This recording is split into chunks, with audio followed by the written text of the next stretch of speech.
And you got me that way, and I'm wondering if I came on too strong, walking side by side. Welcome back to the show, everybody. If you're new here, we are twin brothers. We live outside of Phoenix, Arizona, and we run our own handyman businesses, remodeling businesses, and we love it. We make decent money, and we love what we do. We love the flexibility of it. Our businesses are pretty simple, pretty low-key, and we just want to motivate other people to consider that this is an option to run your own small service business. I think a lot of people think that it's this big thing and it's a little too unattainable, or it's just easier to work for a company. But you can work on your own, and we are just here to talk about how we did it, how we're doing it, how it's not that hard. And Certainly the way I do it, it's pretty easy. It's exactly. Yeah, I mean, today Grant didn't have a job, so he's just hanging out at his house. yeah. And that's, I had not everybody has that luxury. to drive my dad somewhere, and the rest of the day I've just been chilling out. So we just want to motivate people. If we can do this business, you can do this business. It's not that hard, and it's really rewarding.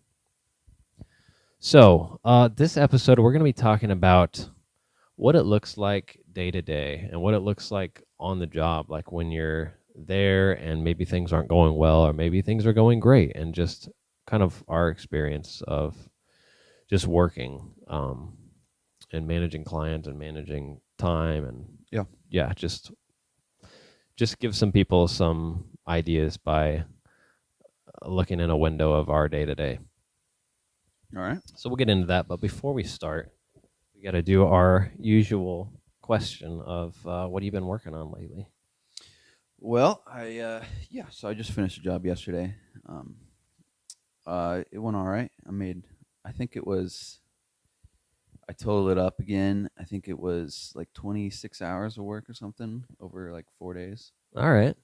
And I made about $32 an hour, I think.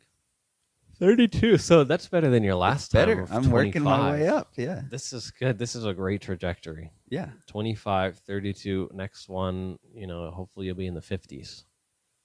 That would be awesome. I'm thinking high 30s, maybe low 40s. All right. Well, that's something.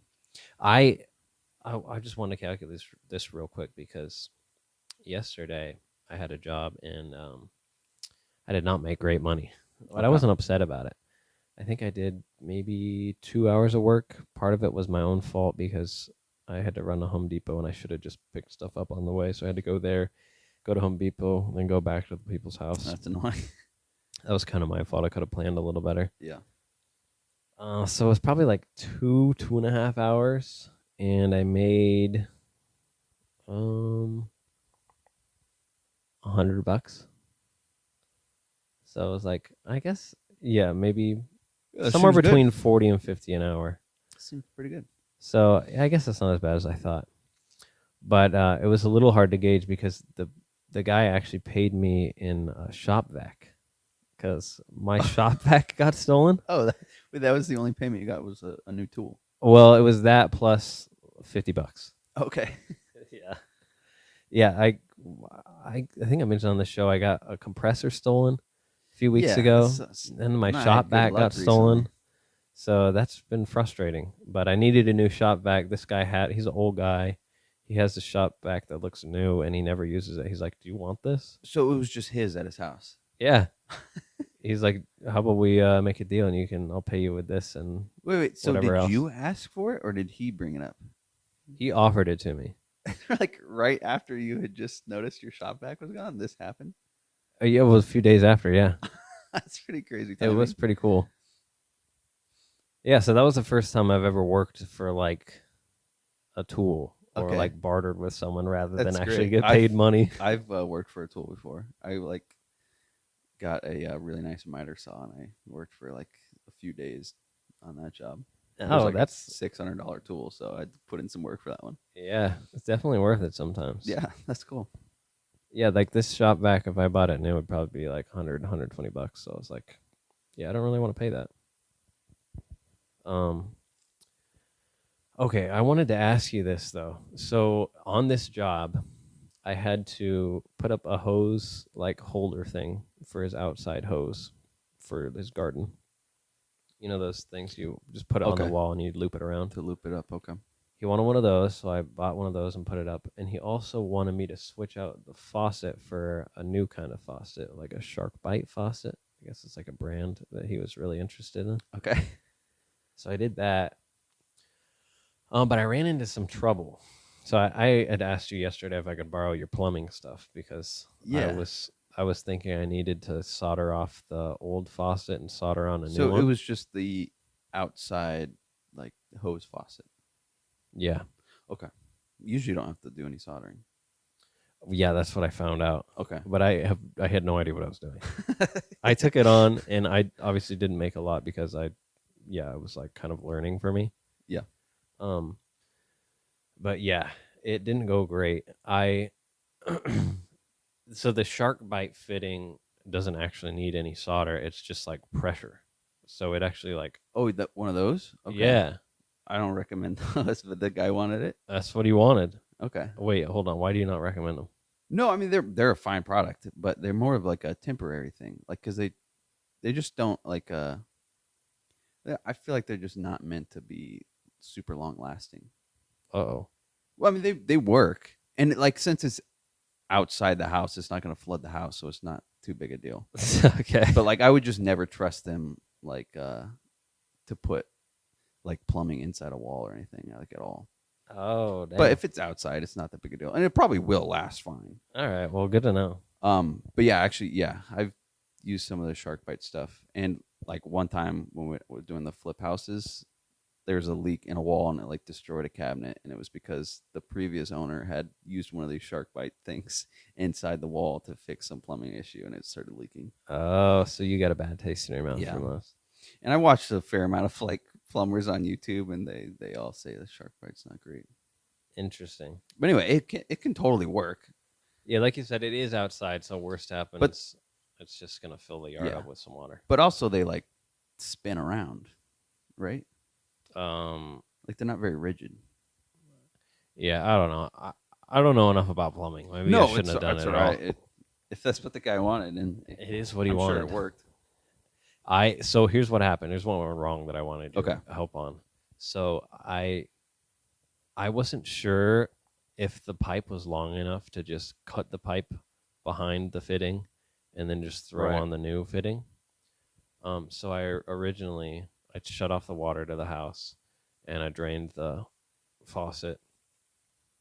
And I couldn't tell if there was a little bit water left in the pipe, but it didn't look like it. So I started heating it up, trying to burn the solder off or melt it off. Oh, to take off the old one. Yeah, Okay. take off the old one. And it wasn't melting. Like nothing happened. I did it for a while. And then I was like, oh, maybe there's some water in the line. So I got the shop back and was trying to suck it out. That didn't help at all. I tried to cook it up again. Nothing changed. Yeah. I couldn't get it off. And so I ended up just cutting it behind it. And luckily there was enough room. But like, what went wrong? Like, why would the solder not melt? almost always it's because there's still water in there. There's sometimes it's just pipes like that are in a bad location where there's just like always some amount of standing water and you just can't get it out. Okay, that's what I thought. Well, can you do anything about that? I feel like I looked up something one time that where it's like a good solution to that. But yeah, I mean, what I've done sometimes is like try to chop back it out, but that almost never really works that well. It didn't do anything. Yeah, I mean, other than that, I've like just tried to really cook it for a while and like get it steamed out of there. But even that, That's what doesn't I really did. Didn't yet. work. I don't know. I don't really have a good solution to that. Yeah. Sometimes they sell these tools where you could like cut off part of it, and then you can stick this little rubber gasket into there, Mm-hmm. and it can stop the flow of any extra running water. Or you can stick bread in there as an option. I've heard the bread. Yeah. But just something that you can like stuff behind the pipe to block any kind of like leak that's still coming through the pipes. Yeah. But Maybe yeah, I should've done that. it's super frustrating when you try to solder something or like, you know, you're trying to move solder and it just won't get hot enough.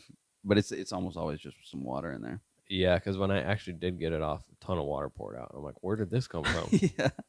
So it definitely was the water problem, but I didn't know how you could solve that. Yeah. So that was really annoying. But I got it done and got paid, so it wasn't the end of the world. Yeah. No, you got it to work. Yeah, I was just thinking of my job yesterday. Have you noticed like it's getting pretty hot? It sounded like you were outside Oh, yesterday yeah. too. I was cooking yesterday. Not Yeah. only me, but also I was working on like some outside windows, and I was working on the windowsill. It was so hot. I was like caulking the edges of it, and like as I was like had my fingers on there, it was like my hands were like red. They were like cooking. Like it hurt so bad just touching this like Yeah. paint for it's a rough. few seconds. Like my hands were burning. And summer's just starting, so I know it's not even 115 yet. I know. There was one day last summer where I worked for somebody outside. I was like building this brick fence in their backyard. And oh my goodness, it was like 105 degrees, but it had just rained like 2 days before, so it was still humid. Ooh. I brought 2 gallons of water and I drank all of it and more. And every time I went to go pee, it was like orange. I'm like, how am I Just not could drinking not it? get It was enough. impossible to drink enough water. Like Dang. my stomach was hurting with how much water I put in it, but it was still not enough. It wasn't adequate. Yeah, so I'm not looking forward to working in the summer, but it's part of life here. Yep.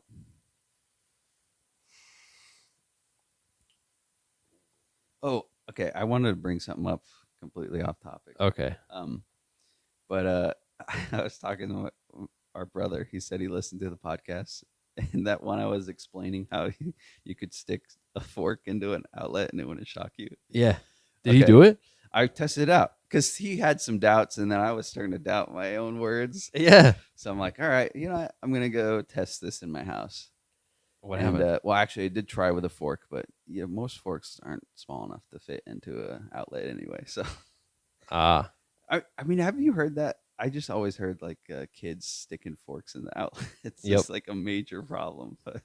but you confirmed it's not a problem. So anyway, kind of. Oh, kind For of. the most part, I have an upstairs in my house, so you're not gonna have any problems touching a live wire when you're upstairs. Okay. And I was barefoot. If you were wearing shoes with any kind of sole, usually it's rubber, you're fine. Which most people are probably wearing shoes. But I decided to do it barefoot so I could test it out. There you go. And there's only like a couple spots in my house where I actually got shocked, and it was like over my tile floor in the kitchen. Did it hurt pretty good? No, not at all. It was like, those like gum prank things that shock you when you Yeah. pull it. It felt like that. So it was like Okay. something I could totally like. I just sat there and like held my finger on it for a while, and like it stung, but it wasn't really shocking me that much.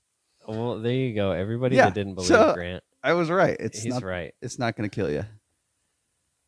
Not a fatality. You'll just get a little bit of a zap. Yeah. So I just want to say I actually tried it out, and it's not too bad. Thank you for your research, Grant. I really Yeah. appreciate your dedication to the show.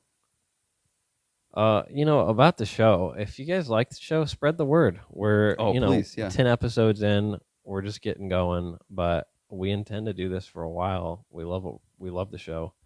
Yep, And I'm a big fan. yeah, so share it, do whatever you want. We would love to have a larger audience. So, yeah, just wanted to mention that. I want to show a video, Grant.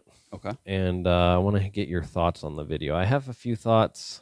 A friend of mine from school a few years ago actually sent me this video. He didn't say anything about it. He just sent it to me. And yeah, I want to know what you think about it. I'm going to play it real quick. Okay. I haven't heard this. It's related to our content today about just on the job and Got it. what do you do about stuff that happens. Okay. Hold on. This is not working. Technical difficulties here. All right. Your for everybody, including me. My brother and I are a big fan of the one-person business model. Do one thing, do it every day, get good and fast at it, and charge a lot of money. Classic question your clients will ask you is, hey, while you're here, can you do this, this, and this? And you should almost always say no, because that's not what you do all day, every day, and you're not good and fast at it. My thing that I do every day is fences. I make a lot of money doing fences, $1,000 to $2,000 in profit every day. Here I am. I had a client that I really liked, and so I'm staining a deck making $300 a day. Now, the problem is I'm not making $300 a day. I am losing $700 a day by not building fences right now. This is just a reminder. Well, there you go, Grant. What do you He's think? losing $700 for not doing it. What do you think? Did that guy buy the same mics we have? Or True. Is that just the speaker on your phone? I think that was his mic, hopefully. Yeah, not the most quality here or there. Yeah, I mean, he was just saying you gotta get really good at one thing. I mean, I kind of think that would be a good idea. Yeah, but I feel like being a handyman, that is the complete opposite of the business model. Yeah, I You know think what it would be mean? a good idea, but it's like that's not how I make money. So Yeah. not even close. I'm like, maybe I'm doing something wrong because every time someone asks me for something else, I'm like, oh yeah, more money. It sounds like I'm losing $700 every Yeah. day. Yeah. Also, $1,000 to $2,000 a day. Like, no way he's That making seems that. crazy. That's ludicrous. He said that was like $2,000 a day. I calculated it. He'd be making like 450 grand a year. Like, there's no way he's making that That's much. way too much. So this is just doing that's fences. That's what I said at last episode about all this stupid propaganda of like people like, oh, you Yeah. can make $2 million a year. You know, like I hope our show is attainable. You know, Yeah, because yeah. that's ridiculous. You know, good for him if he actually is making that, but I am skeptical. Yeah, I don't. I mean, doing fences. I don't think that Yeah, seems what? crazy. $2,000 a day. Yeah. Yeah, right. But oh yeah, I wanted to say that I do kind of feel like that though. Is maybe it would be good to focus on something because if you're really good at something and you just do that, then maybe that's the way to go. Like maybe Yeah. I hate drywall, but maybe I should just stick to drywall. Well, it sounds like you've done a lot of drywall. I think you're like pretty fast at it. It sounds like. Yeah, I've gotten quite good, Yeah, maybe just to be a drywall guy.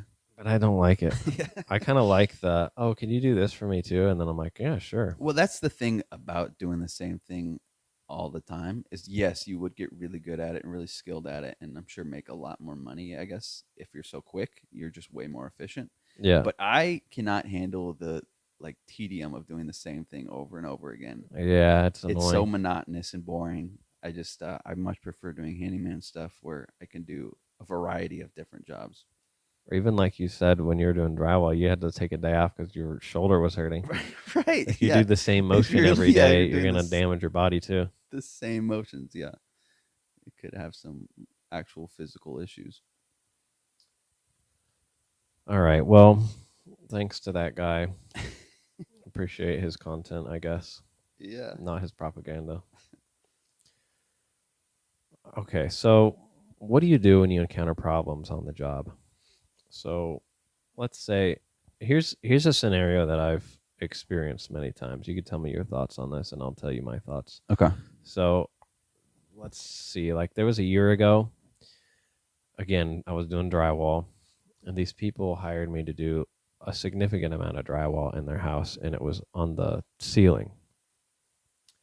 And it was a really nice house. So it was like I have to do perfect work. So Right. the stakes were high and it was I just felt kind of overwhelmed. Like I got started, I was putting down some coats, and the more I kept going, the more I was like, I don't think I can do this. Like I don't know if I'm going to be able to do it as perfect as I'm going to be able. Was it like a tough texture to match?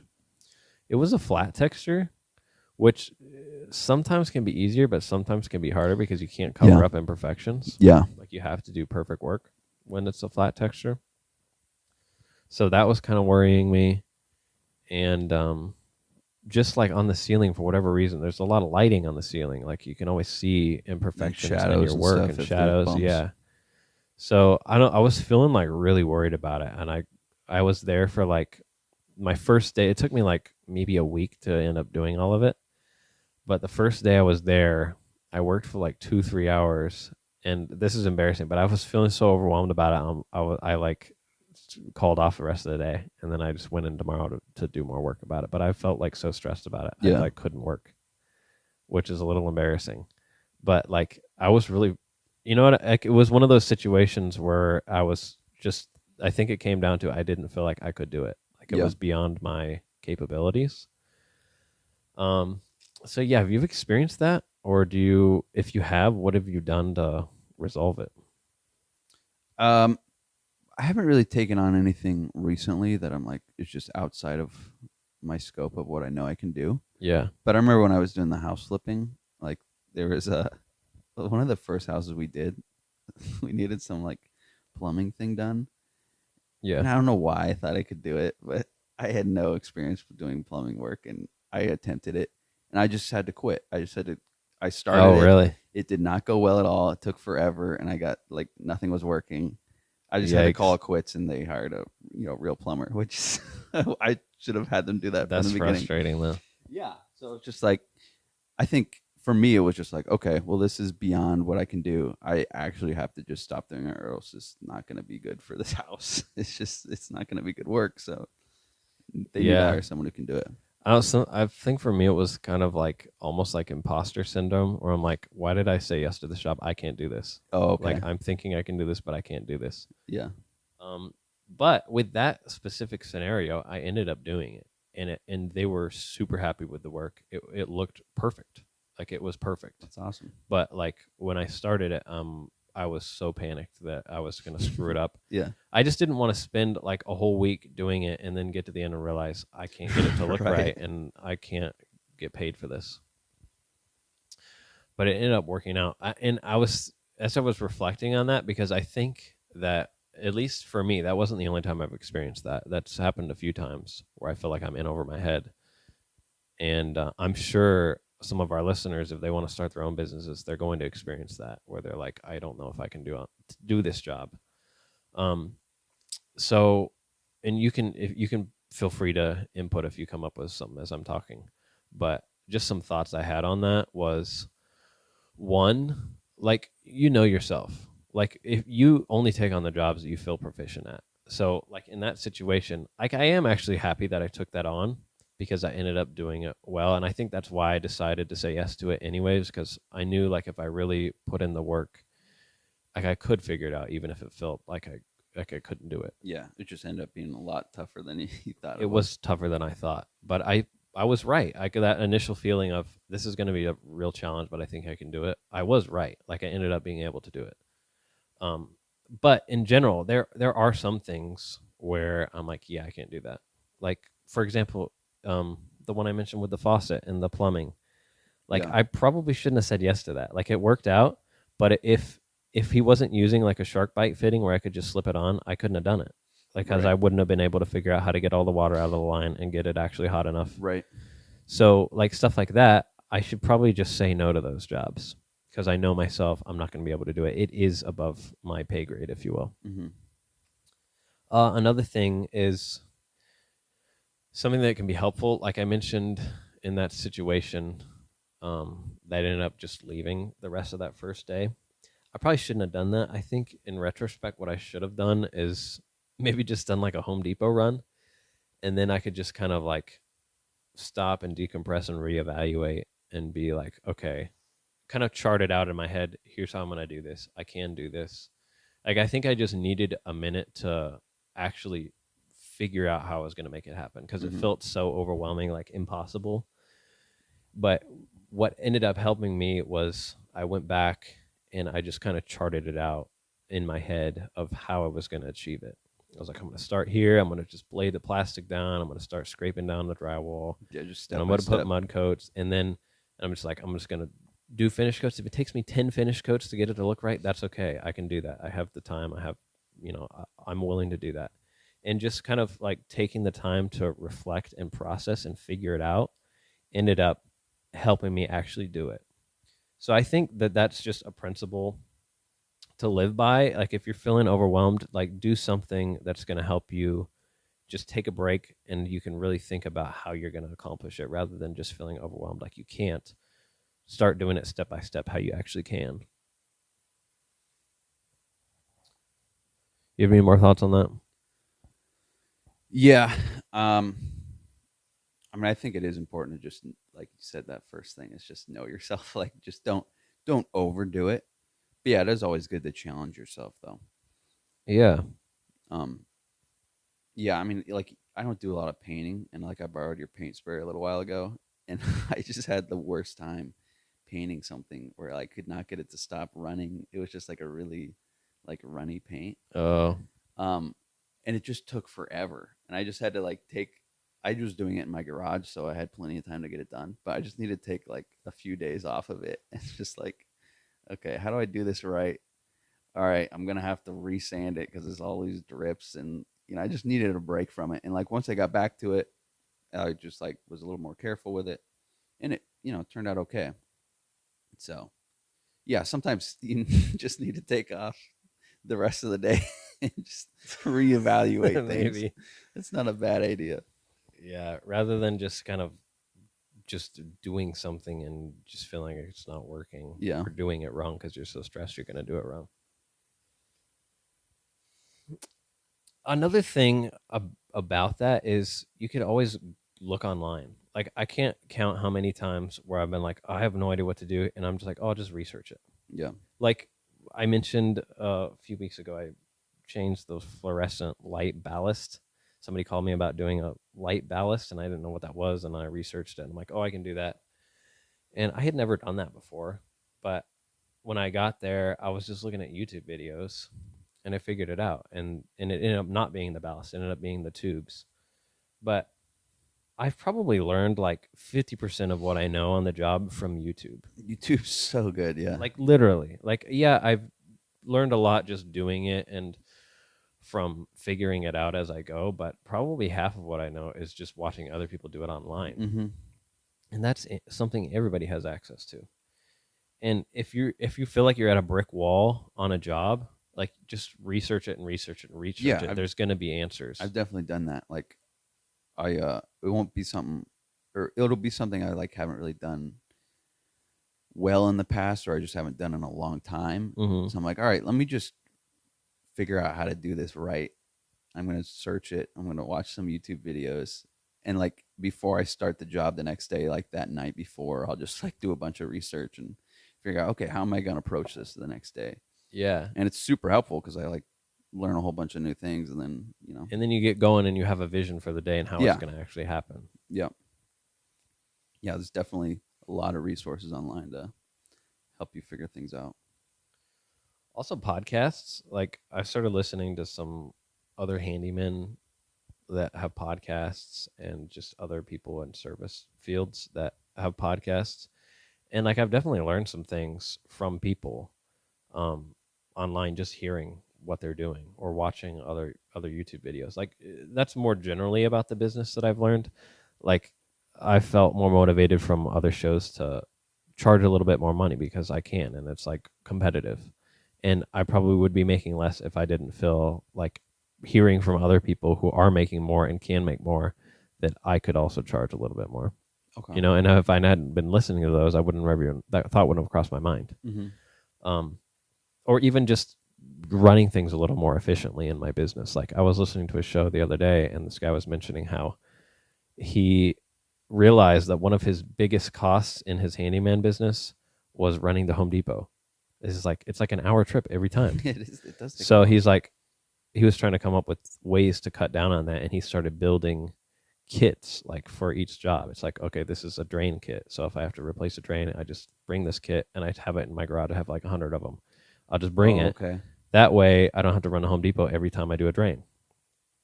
And I was like, oh, that's really smart. Like just thinking of ways, like I would have never thought about that one of my biggest costs is running to Home Depot. But listening to other shows, finding stuff online, it helps you become more efficient, helps you actually problem solve in ways that you would have never thought about had you not heard it from somebody else's lips. Just solutions to the problems that you didn't even know you had. Yeah, like I didn't even know that was a problem. But then he said it, I was like, yeah, I go to Home Depot like once or twice a day. And each time it's like a whole hour out of my day. Yeah. That happened to me slash job I was doing. I like didn't have drywall. I forgot to bring some from my house, and I had to go to Home Depot. It took like a full hour out of my day, and Home Depot was close by too. And it Yeah. just took so much time. It is remarkable how long it takes. I ended up having to like I was planning on working another day, but like I barely got things done in time that next day, just from that like extra time that it took Yeah. going to Home Depot. Or I'll always go look at the clearance section, like, oh, maybe there's something here. Yeah. There's just always ways to waste my time that I'm not even realizing. Yeah. Grant, do you have any more thoughts about the episode topic before we get into the final question? I did have a question. I wrote it down here. Oh yeah. I mean, it's not exactly. Well, it kind of is. So, like when you're on the job, like client wise, I remember a couple episodes we were talking about client relations, kind of. Like, how do you like schedule? Because it seems like you have a lot of different clients. Like every day you Yeah. have a new client almost. Like, how do you schedule that, and how do you keep track of it? Do you just keep a note of? I don't know. Yeah. What's your process? If someone texts me about a job, lately a lot of my new connections have been referrals. So like, hey, I got your name from this guy, and I need you to replace the fan. Can you do that for me? And this next week, and then I'll immediately add them as a contact. I'll write their name down. I'll ask them for their address so that I know I'm not going to like Queen Creek or like Tucson, just to make sure that Right. it's actually a reasonable distance. And then I'll just add that all into their contact, so I just have it, and then I'll put it in Google Calendar as their last name. Like that's how I keep track, and that's worked for me pretty well. That seems like a good way to structure it. Yeah, but I want to get better at like stacking things. Like today, I was just installing a fan. Like I said, I mentioned this last episode, but I did a fan. It took 40 minutes, and I got paid $75 an hour. Like that's all I did today. That's not great money for one day. Mm-hmm. But if I did 4 of those, that would have been great. That's good money. But it's kind of hard to stack 4 different clients in 4 different areas all in one day. And you never know if one of them's going to end up taking way longer. Yeah, but I need to have a good system of keeping track of them, keeping track of where they are, making sure that I'm putting my jobs at a similar time in a similar area. Right. And that's something I can improve on. But it's worked so far. Just every time they give me information, I write it down, add it to their contact on my phone. That's a good so idea. I have it and I never lose it. Okay. Cool. Yeah. That's the only thing that came to mind. So, final question. Our final question for today is, what is the dirtiest or most disgusting job that you've had to do in your career? I've done a lot of toilets. Toilets are That's disgusting. pretty nasty. Yeah. Usually taking out those wax rings is one of the grossest things I Yeah. have to do on a semi-regular basis. It gets pretty gross. I had to work for these older people, and I had to replace 2 of their toilets, and they like peed all over the bottom of it, and so they just reeked like urine and there was just buildup of urine underneath the toilet that had leaked under gross. there. Yeah, that was disgusting. It's probably not the most gross, but yeah, toilets are always rough. I just like one of them that comes to mind is I remember when we were doing the flip houses. There was like one room in the house where they must have had cats or dogs or something, and it was just covered in animal pee, the carpet, and like taking it out and like agitating the the area brought up like the worst pee smell ever. Like it was so bad. Oh gosh. I just remember it being like one of the worst smells ever. Yeah, like caked on cat urine, And is it's like really it was bad. such a strong. It just like burned my nostrils. It was really gross. Yeah. I can't think of anything. It might just be. It's not even one particular job replacing a toilet. It's just like over time. It's just every time it happens, I'm like, oh no, not another toilet. Yeah, it's so just- gross. It's always pretty nasty. It always stinks too when you actually lift it up, and then there's just the Yeah. pipe sitting there and just smell the sewer. Because the toilets, like, they don't have a P trap, like they're built into the toilet, Yeah, so like you're Oh, smelling you just the get sewer the gas. sewer gas. like Yeah, right when I right. take it off. You're right. Yeah, that can be gross. Not fun. Well, thank you, Grant, for your presence on another episode. Mm-hmm. Unless you have any more thoughts, I think we can wrap it up here. I should do it. Thank you, everybody. We'll see you next week. Bye. And you got me that way, and I'm wondering if I came on too strong. Walking side by side and backwards down the stairs, all alone. Can't even read or see the signs along the road. Someone tell me which way. Tell